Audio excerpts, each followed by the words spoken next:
Good afternoon, everybody. How you doing? It's wee Paddy from across the shuck, and another wee video for you. This is my Sunday ramble video. Don't have as many knives out because I want to discuss this one quite a lot. I really love this knife. I bought this a couple of months ago. I think I've probably done an unboxing on it, but I don't think I've done the full video on it. I just want to share that with you. This is a knife I bought for my collection, my own little personal collection. And I think it's such a lovely knife. This is a Winchester, and I don't want to speak out of turn here, but sometimes I don't know whether it's just me from over this side of the pond. Winchester were always a more easily priced knife, an affordable knife in my eyes, because what you see on YouTube videos.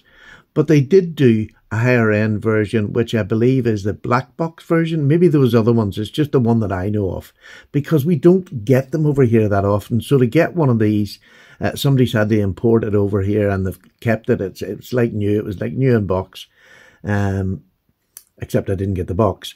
But you know, the knife was brand new. It's from 1987.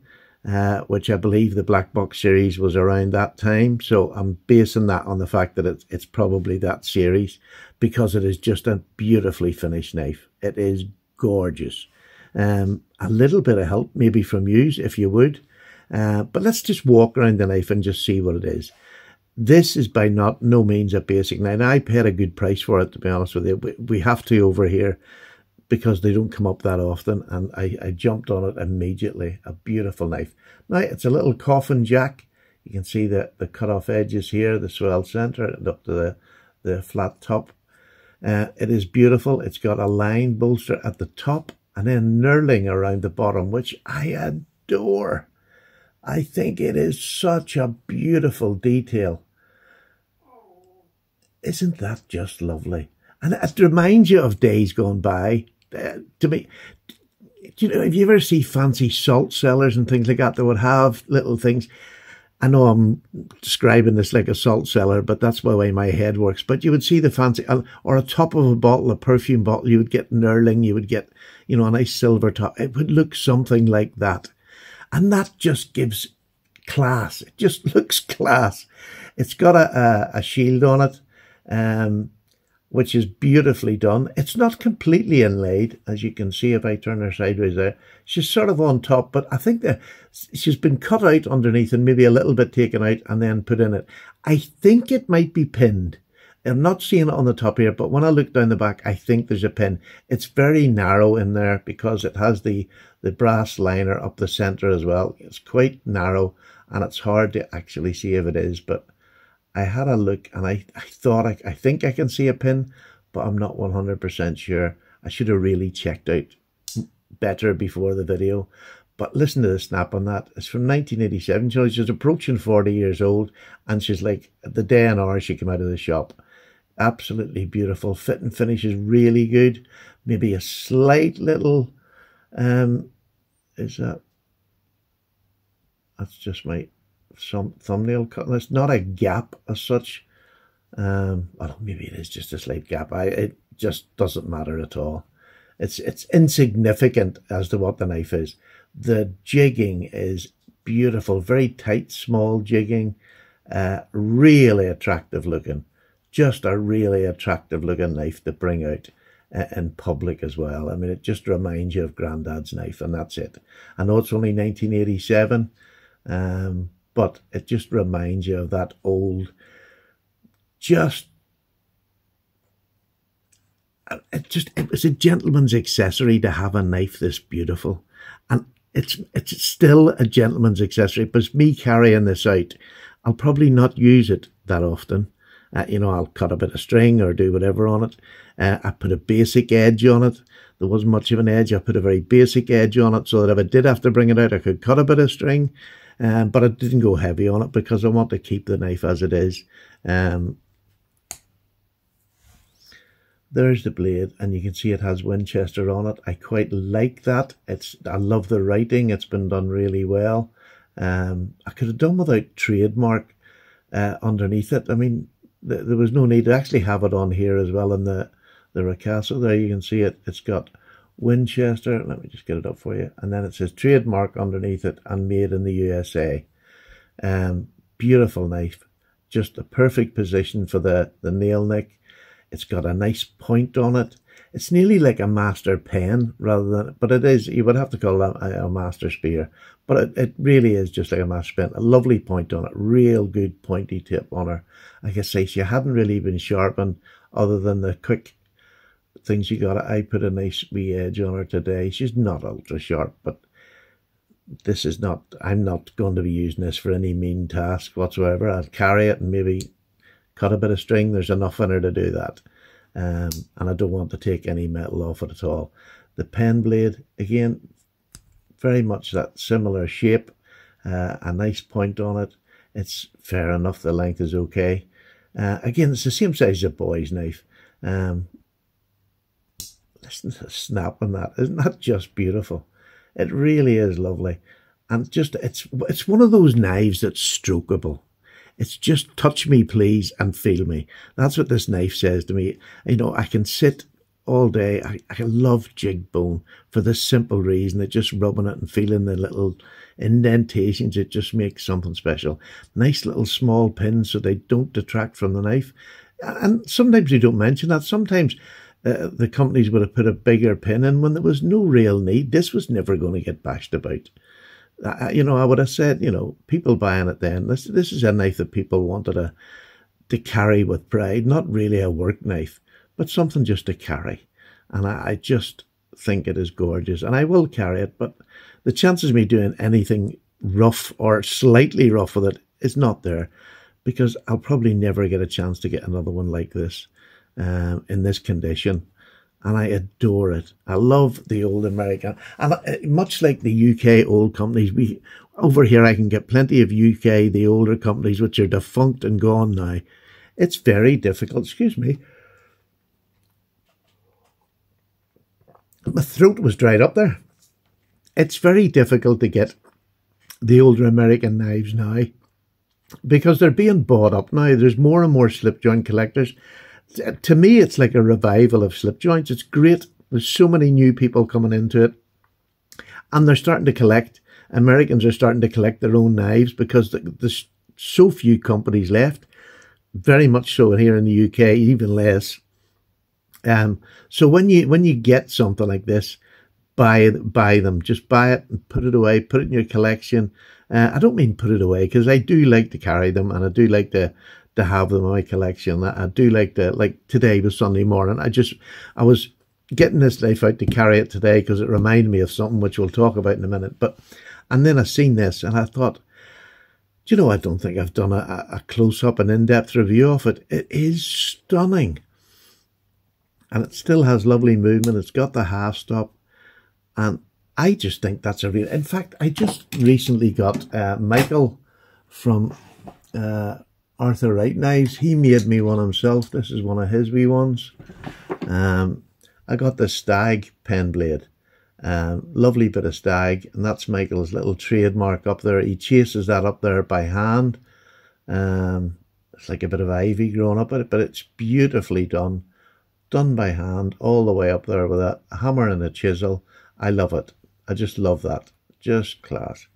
And then it has a very similar blade. Now it's going to be a bit bigger because this is a bigger knife. This is this is about 3 3/4 or maybe just a bit more. Lovely, and this is not in. This is in carbon steel, C70. I'm not sure what this is. It could be carbon, just highly polished, but I think it might just be a stainless steel 420 or something. But you can see the blades. This one's a little bit thicker, but very much in that direction. It's got a nice swedge up here. But you've got the point. And I think these are some of the most useful pocket knives.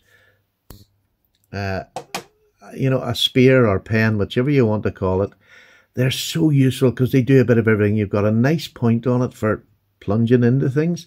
You have a nice little belly if you want to cut sandwiches, or, you know, it gets it down and you're not having to go up here. You can cut, because this part of the blade's still going to get down on the cutting board, or wherever the cutting medium is. And I just think they're this classic. And to have this and the little pen blade, you're set. There's nothing you're going to come across in a day that's going to worry you.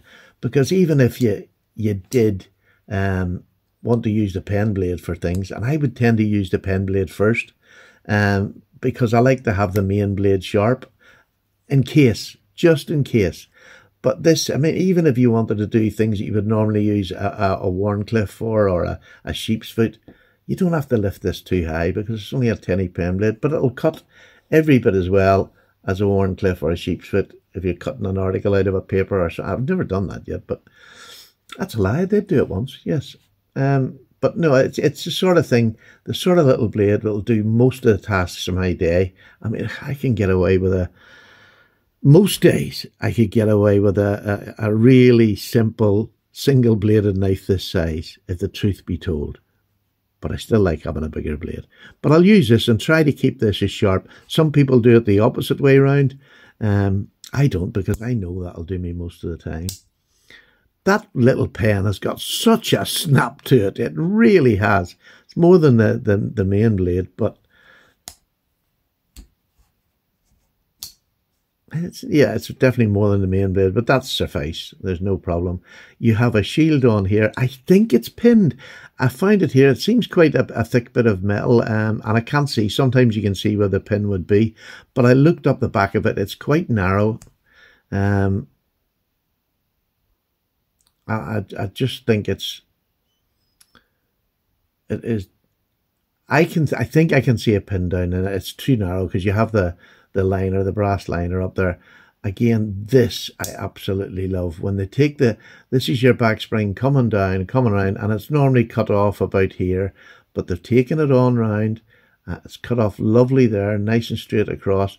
But because of the little pen blade, they carried it on up here.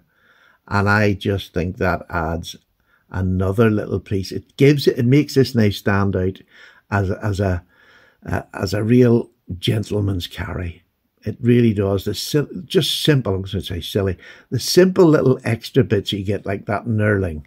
I mean, that knurling is just beautiful around there with that little line top. And I know I get a bit romantic when I'm talking about knives, but it's the sort of things I think of, you know.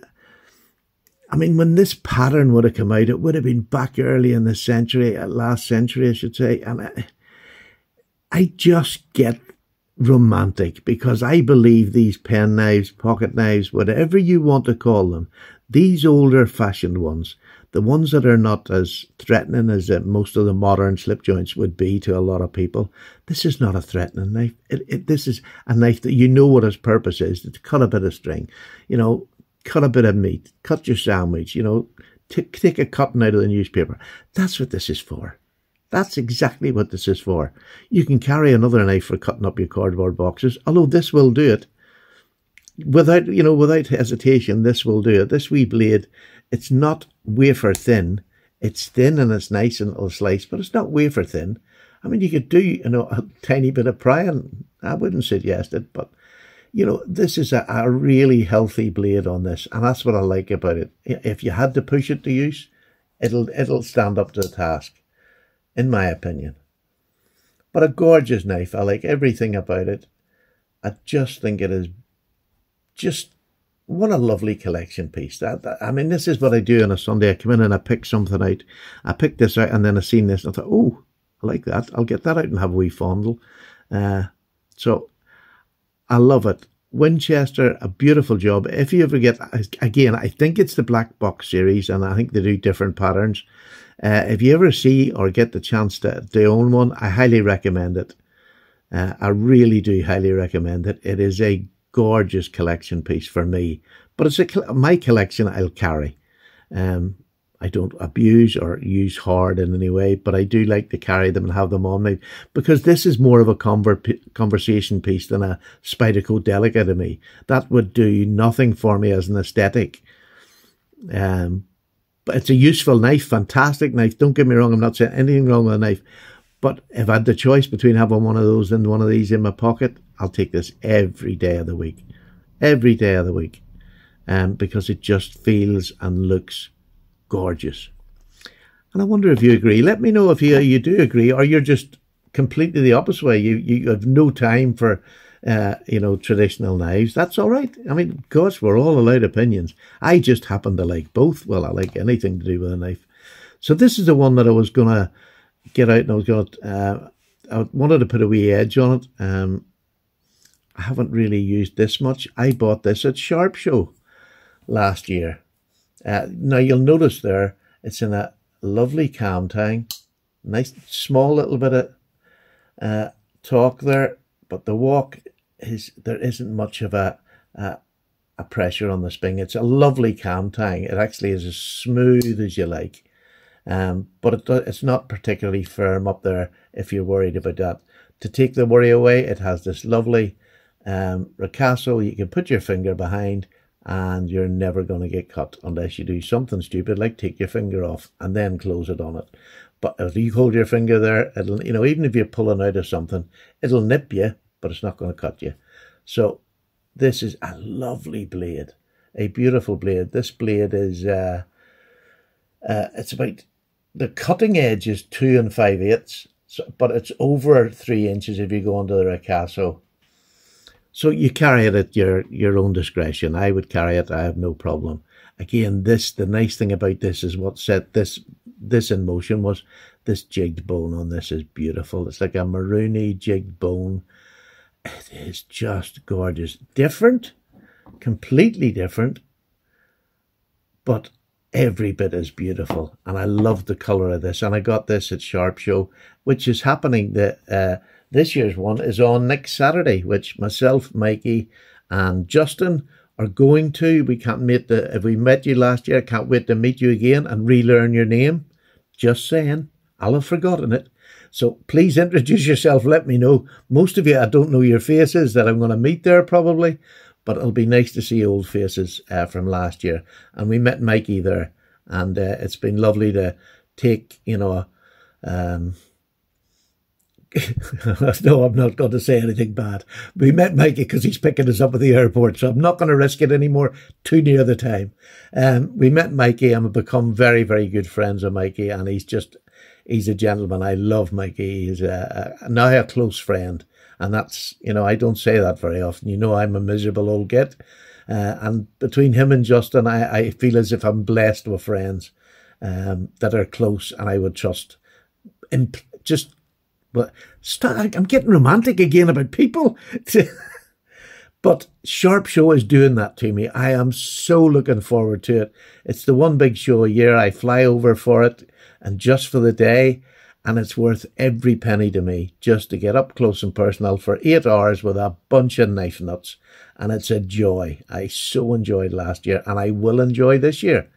So on Thursday night on our podcast, we've got 2 sellers who are going to be there. We have Mr. Xing Chan, who's a custom maker, and we have Kongi from Kongi's Knife Sales, who sells knives, reused knives. He sells them, and he'd sell some brand new as well. He's some lovely customs on his channel, so it's worth going over to check Kongi's Knife Sales on Facebook. But so we'll have them on the channel, and then we've about 4 other people who are heading over to Sharp Show, and it'll just be interesting to see what they're looking for. Have they got anything specific? And then afterwards, it'll be maybe another little conversation we can have with them in the new year. But there we go. This is one I got from last year, and it's the only one I've got left. I got about 5, and this is the only one I've got left because I traded the rest. This was very special. To get a new in-box George Wilson home. I'm not sure when it was from. Probably, I'm guessing 70s, 80s, maybe. Not sure. If anybody knows, please let me know. I'd be really interested. So there you go. 2 little knives for a Sunday that just warm the cockles of my heart. This is why I collect pocket knives, to get little bargains like these. Brand new in box, but yet maybe 40, 50-year-old. Joy. Absolute joy. Penny's away for a wee cup of tea and talk to my dogs. Take care. Bye-bye now.